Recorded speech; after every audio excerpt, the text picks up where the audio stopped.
طبعا زي ما في منكم من الناس الجميلة اللي بتتابعنا دي زي ما سألت كده، يعني سؤال اتكرر كذا مرة في فيديوهاتي، هو ده هيظهر لكم على الشاشة. هو السؤال ده هو انت ليه بتختفي؟ انت ليه بتغيب؟ ليه بتظهر مرة وتقطع؟ كلها طبعا انا عارف ان كلها طبعا نفس المعنى، فانا جايب لك عملت لك الفيديو ده النهارده عشان ارد لك على السؤال ده بالتحديد. انا الشعراوي، دي قناتي، لو انت لسه اول مره تشوفني انزل دلوقتي اعمل سبسكرايب ومتنساش تعمل لايك، وطبعا متنساش زر التنبيهات عشان يوصلك كل جديد. وتعالى بقى اقول لك السبب. طيب اول حاجه صلي على النبي كده، وقبل اي حاجه الحكايه كلها ان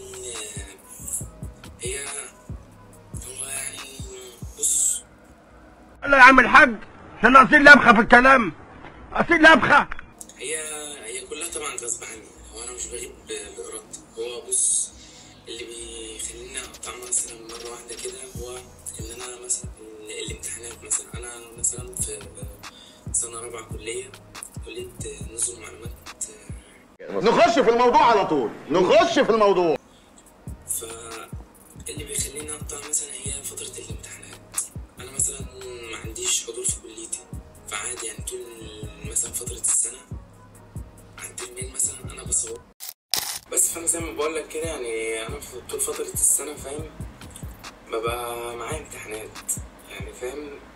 فاللي هو يعني مثلا انا بسافر مش ببقى هنا، فبالتالي انا مش ببقى يعني في امتحانات، فاهم اكيد مش هعرف اصور تاني.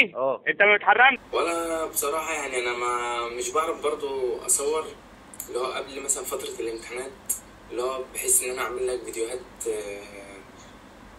يعني فيديوهات احتياطي تملى مثلا الفترة اللي انا بغيبها. هي انا بحاول اعملها. ايه ده؟ بس هي الفكرة كلها ان انا برضو مش فترة الامتحانات بس هي اللي معطلاني عن التصوير. الفكرة كلها برضو ان الشغل، انا شغال شغلانة تانية هي يعتبر الشغلانة الاساسية، يعني بدخلي، مصدر دخلي، مش التصوير. يعني انا ما باخدش حاجة من التصوير، فاهم.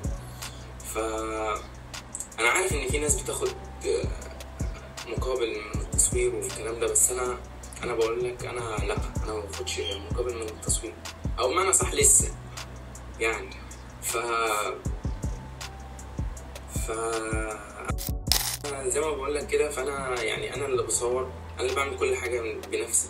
يعني انا اللي بصور وانا اللي بمنتج وانا اللي متكفل بنفسي. انا اللي فشغلي الاساسي ده هو اللي معيشني، يعني هو اللي بيجيب لي مثلا الحاجة اللي أنا ببقى عايزها، مثلا حاجة تبع أكسسوارز التصوير، حاجة مثلا تبع البراند اللي بعمله، حاجة مثلا يعني شخصية ليا مثلا. ايوه كده يا وديع، اخيرا فهمت يا وديع. هي مثلا، فأنت فاهم. فشغلي مثلا هو حاليا مصدر أساسي، فهو فهو السبب الكبير في إن أنا بقطع في التصوير مثلا او بغيب. هو انا مش بغيب صدقني بمزاجي، لا بالعكس. يعني انا في حاجات هي اللي قلت لك عليها دي هي اللي بتخليني مثلا اقطع. بس انا لو عليا انا عايز انزل لك فيديو كل يوم، انا ما ازهقش منك ولا ازهق من التصوير. بالعكس انا بحب اقدم لك النصيحه واقدم لك حاجه حلوه، يعني انت تبقى مبسوط ان انت بتشوفها، حاجه حلوه تبقى مستفيد منها فعلا. نصيحة يعني واقع تجربة من شخص زيك مثلا أخدها في حياته فبينقلها لك، فاهم. ويهمني جدا إن أنت تستفيد منها بجد، تطبقها برضه في حياتك، يعني فاهم. بس يعني زي ما بقولك أنا مش هوقف تصوير، ولا أنا يعني في نيتي أبطل ولا الكلام ده. بالعكس أنا كل اللي طالبه منك بس إنك تدعمني، ويعني تقدر بس تعبي في إن أنا اللي قايم بده كله لوحدي، يعني إن أنا بصور لوحدي وبمنتج لوحدي وكل ده. يعني أنا المتكفل بنفسي لوحدي، فاهم، مخدش حاجة من حد. بس فأنا عايزك تقدر الحتة دي، تقدرها في طب تقدرها ازاي؟ تقدرها في انك تدعمني.